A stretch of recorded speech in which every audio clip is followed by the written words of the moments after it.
गुरु प्यारी साध संगत जी, प्रेम से कहना धन निरंकार जी। आशा करती हूँ सद्गुरु माता जी की कृपा से आप सभी बहुत अच्छे होंगे। एक नई साखी के साथ फिर से हाजिर हूँ मैं। और आज की साखी परोपकार के विषय पर आधारित है। तो चलिए ज़्यादा समय ना गवाते हुए आज की साखी सुनते हैं। साध संगत जी, दो बहुत गहरे मित्र थे जिनका नाम था जयंत और मधुर। दोनों पेशे से डॉक्टर थे। वो दोनों कॉलेज के ज़माने से बहुत अच्छे मित्र थे, लेकिन दोनों के रहन सहन और स्वभाव में बहुत बड़ा अंतर था। जहाँ जयंत एक पैसे वाले घर का इकलौता बेटा था, वहीं पर मधुर एक साधारण परिवार से था, जहाँ दो जून रोटी नसीब हो जाए यही बहुत बड़ी बात थी। इसी स्तर पर उनके स्वभाव में अंतर था, लेकिन वो पढ़ाई में दोनों ही अव्वल थे और यही उनके मित्रता की नींव थी। मेडिकल कॉलेज से निकलने के बाद डॉक्टर जयंत की डॉक्टर मधुर से लगभग 20 वर्षों के बाद किसी पार्टी में अचानक से भेंट हो गई। तब डॉक्टर जयंत ने हैरानी से अपने मित्र डॉक्टर मधुर को कहा कि ये क्या मित्र, तुम तो अभी तक पुरानी गाड़ी चला रहे हो। हम सभी लोगों ने तो कोठी बंगला सब बना लिया, बहुत बड़ी बड़ी गाड़ियां भी खरीद ली। आखिरकार हमने 11 साल पढ़ाई में झोंके थे, पर तूने कुछ कमाया भी है या अभी तक फक्कड़ घूम रहा है। साथ संगत जी, डॉक्टर जयंत ने ये बात जब डॉक्टर मधुर को कही, तब डॉक्टर मधुर ने मुस्कुराकर कहा कि हाँ, मैंने भी बहुत कुछ कमाया है। तब डॉक्टर जयंत ने कहा कि अच्छा, तो तुम पैसे छिपा कर बैठे हो और दिखावे के लिए ये टूटी फूटी पुरानी गाड़ी लेकर घूमते हो ताकि तुम्हें इनकम टैक्स ना देना पड़े। तुम तो हमसे बहुत ज़्यादा तेज निकले। और ये कहकर डॉक्टर जयंत हंसने लग पड़े।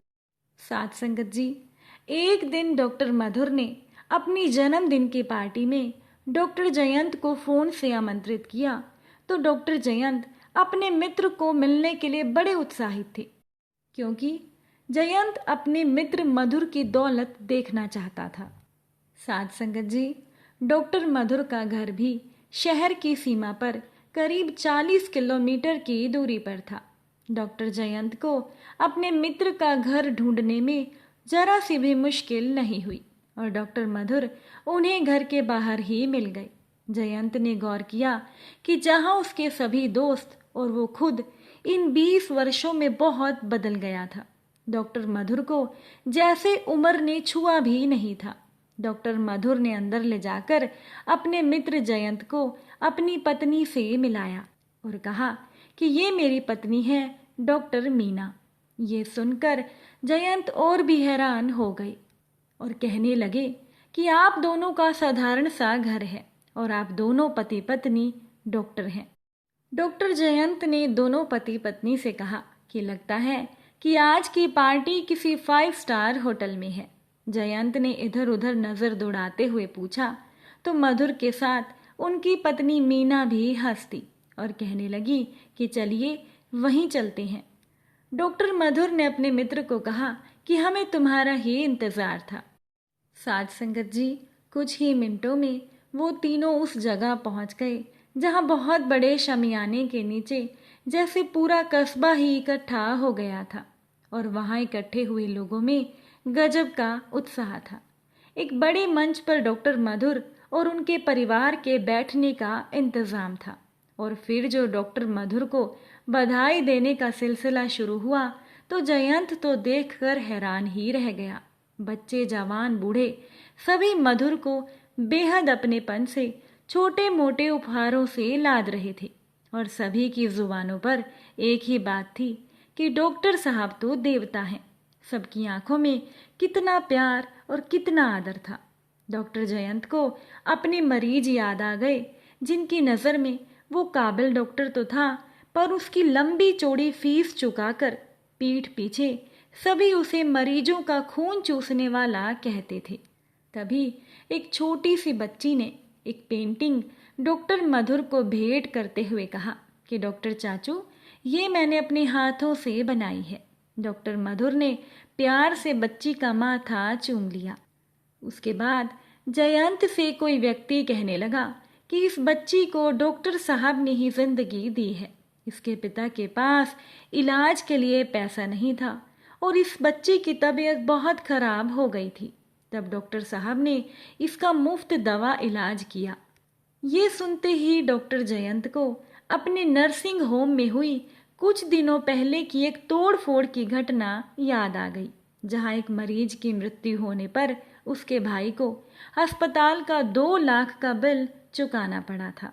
साथ संगत जी, जो पार्टी डॉक्टर मधुर के जन्म दिवस के अवसर पर रखी गई थी, उस पार्टी में खाना बेहद स्वादिष्ट था और वो खाना कस्बे की महिलाओं ने मिलकर बनाया था। तब डॉक्टर मधुर ने अपने मित्र जयंत से कहा कि जयंत, यही मेरी दौलत है जो मुझे भरपूर मिली है।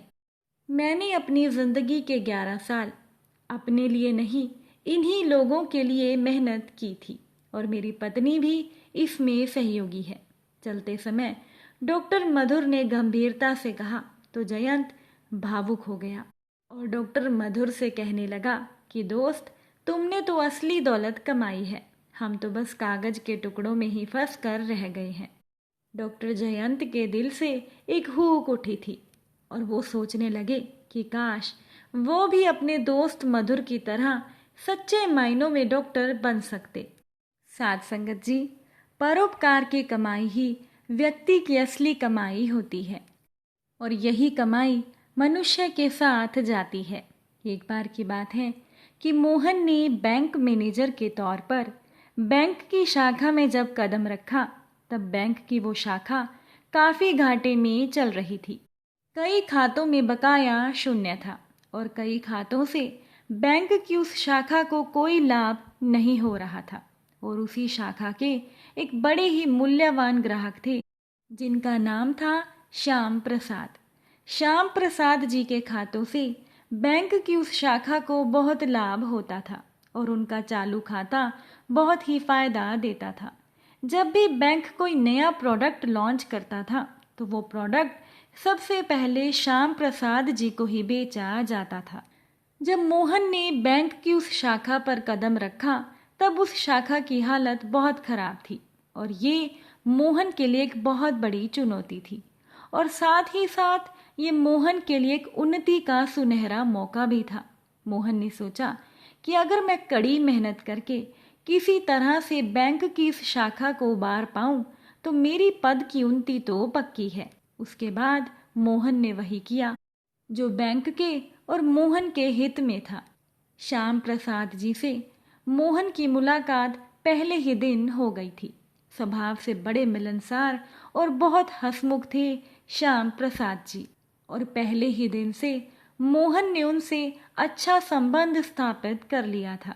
धीरे धीरे उनके संपर्क के कई लोगों से मोहन का परिचय हुआ, जिसका पूरा पूरा फायदा मोहन ने उठाया और मोहन ने बैंक की उस शाखा को अपनी मेहनत और लगन से उस जगह पर पहुंचा दिया कि कार्यपालकों की दृष्टि उस शाखा पर पड़नी शुरू हो गई। इसके लिए मोहन कभी कभी श्याम प्रसाद जी का आभारी भी हुआ करता था, लेकिन मोहन ने कभी भी उनका आभार प्रकट नहीं किया था। एक बार की बात है कि एक साल की आखिरी तिमाही थी और मार्च से पहले सबको अपना लक्ष्य पूरा करना था। अब मोहन तो पिछली तिमाही में ही अपना लक्ष्य पूरा कर चुका था, लेकिन पद की उन्नति पाने के चक्कर में मोहन कुछ अतिरिक्त करना चाहता था और मार्च से पहले बैंक की शाखा को ज़्यादा से ज़्यादा बढ़ाने के चक्कर में था। और उन दिनों श्याम प्रसाद जी भी घाटे में चल रहे थे। उनके खाते से रुपया केवल निकल रहा था, जमा नहीं हो रहा था। श्याम प्रसाद जी तंगी में थे, लेकिन फिर भी वो उतने ही हंसमुख और मिलनसार थे। एक दिन मोहन अपने कैबिन में बैठा ये सोच ही रहा था कि शाखा में पैसे जमा कैसे कराए जाएं कि इतने में श्याम प्रसाद जी आ गए। मोहन ने हंसकर श्याम प्रसाद जी का स्वागत किया और उन्हें बैठने के लिए कहा। कुछ देर इधर उधर की बातें करने के बाद श्याम प्रसाद जी ने हिचकते हुए पूछा कि मैनेजर साहब, मेरे खाते में कुल कितना रुपया होगा? मोहन ने अपने उप प्रबंधक को बुलाकर श्याम प्रसाद जी के खाते का पूरा विवरण लाने को कहा। उप प्रबंधक जल्दी से श्याम प्रसाद जी के खाते का विवरण ले आए और उस विवरण को देखकर मोहन तो हैरान ही रह गया। श्याम प्रसाद जी हमेशा परोपकार के लिए रुपए निकालते रहते थे। अब शाखा प्रबंधक होने के नाते मोहन उनके द्वारा किए गए लेन देन का विवरण रखता था, लेकिन ये बात मोहन के ध्यान में ही नहीं थी कि परोपकार के चक्कर में श्याम प्रसाद जी का खाता एकदम खाली हो जाएगा। अब मोहन को अपने ऊपर झुंझलाहट भी हो रही थी कि मैंने एक बार भी इस ओर ध्यान क्यों नहीं दिया कि श्याम प्रसाद जी का खाता खाली हो रहा है। अगर मैं उन्हें सावधान करता तो शायद वो अपना हाथ रोक लेते और मेरी शाखा का एक बहुत बड़ा खाता खाली होने से बच जाता। अब मोहन को बैंक की शाखा की चिंता भी होने लगी और खुद के करियर की भी। मोहन ने पसीना पसीना होकर श्याम प्रसाद जी से कहा कि आपके खाते में तो केवल 45,000 रुपये ही बचे हैं। ये सुनकर श्याम प्रसाद जी गहरी सोच में डूब गए। मोहन ने सोचा कि शायद उन्हें कोई गंभीर समस्या है और शायद उन्हें रुपयों की सख्त ज़रूरत है। मोहन ने सोचा कि शायद मैं उनकी कुछ मदद कर सकूं। यही सोचकर मोहन ने श्याम प्रसाद जी से पूछा कि क्या आपको कोई ज़रूरी काम आ गया है? कितने रुपए चाहिए थे आपको? श्याम प्रसाद जी ने कहा कि मुझे 2 लाख रुपयों की ज़रूरत है। अब 2 लाख रुपए मोहन के लिए कोई बड़ी बात नहीं थी, हालांकि छोटी बात भी नहीं थी। अगर मोहन चाहता तो उनको 2 लाख रुपए दे सकता था, लेकिन मोहन ने सोचा कि मैं तो श्याम प्रसाद जी की कोई मदद नहीं कर सकता हूँ। तब उसने श्याम प्रसाद जी से पूछा कि वैसे आपको इतने रुपयों की क्या ज़रूरत है? तब उन्होंने कहा कि मेरे घर में काम करने वाली एक औरत का बच्चा सीढ़ियों से गिर गया है और उसका सर फट गया है। इसके आगे मोहन कुछ भी सुन ना सका। इतना सुनते ही मोहन का सिर गुस्से से फटने लगा। मोहन की समझ में नहीं आ रहा था कि वो श्याम प्रसाद जी को क्या कहे। मोहन ने सोचा कि ये श्याम प्रसाद जी एक काम वाली के लिए, जिसका इनसे कोई लेना देना भी नहीं है और ये अपना भविष्य खराब कर रहे हैं। मोहन ने उन्हें समझाने की बहुत कोशिश की, लेकिन श्याम प्रसाद जी अपनी परोपकारिता से टस से मस भी नहीं हुए और हार कर मोहन को उनका खाता बंद करके उन्हें 45,000 रुपये देने पड़े। बाकी की राशि के लिए श्याम प्रसाद जी ने फोन पर ही अपने एक मित्र को कह दिया था। अब मोहन ने आखिरी कोशिश करके देखी और उनको कहा कि श्याम जी, क्यों आप दूसरों के लिए अपना भविष्य खराब करते हो?